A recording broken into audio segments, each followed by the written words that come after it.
I think we're better off than we've been in a long time. But at the same time, there's a lot left to be accomplished. Obviously, it's a very competitive environment that we're in today. You know, this is one of the best jobs in the country, to be honest, to be an athletic director, because all you have to do is coach the Pirate Nation a little bit, point them in the right direction, and get out of their way, because they really are the strength of what we do here. And we've said that consistently. That's our single greatest asset. And I can tell you, as the director of athletics, it's been mine for sure. They talked about naming the Olympic sports complex after me. I said, you should name it after the Pirate Nation, because they're the ones who do the work. They do the hard labor. They carry the load on their back, and they do a terrific job of it.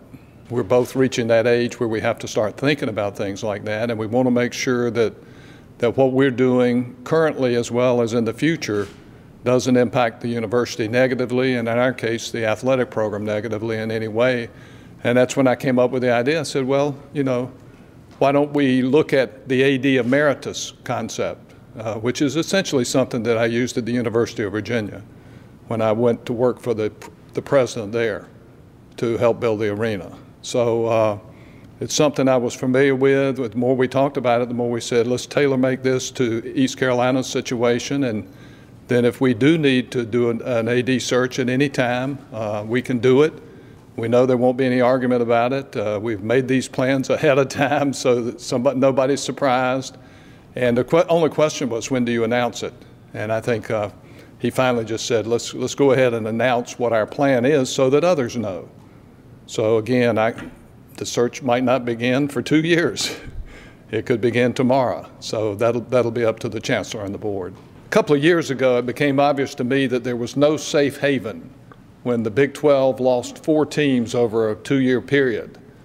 The Big 12 at that time was regularly competing with the SEC for the national championship every year, and it just really struck me that if they can lose a third of their membership that quickly, then the rest of us better be real concerned about what happens. And that has continued to accelerate. I don't think there's any question about that. The instability in college athletics in terms of what's going on. And right now, of course, we've just joined the Big East, and everybody can easily say, well, it's very unstable, isn't it? I said, well, can you tell me some situation that's available to us that is stable? And there's not one. And so what we determined was that we were very concerned about our teammates. In other words, who was going to be with us in this journey, whatever it may be, wherever we're going. And that's what we started looking for. And we said the Big East has the best teammates for us right now. So let's take a shot at that, and let's help build something. We don't want something given to us. It'd be nice if somebody came and said, we want you to join our league, and we're going to give you $20 million a year in television revenue, or $30 million, or whatever it may be. But those things don't happen. So you have to earn it. And what we would like to do is be a member with great teammates of a conference that wants to build something special. And I do think the teams in the Big East right now are hungry. They're very much in our position.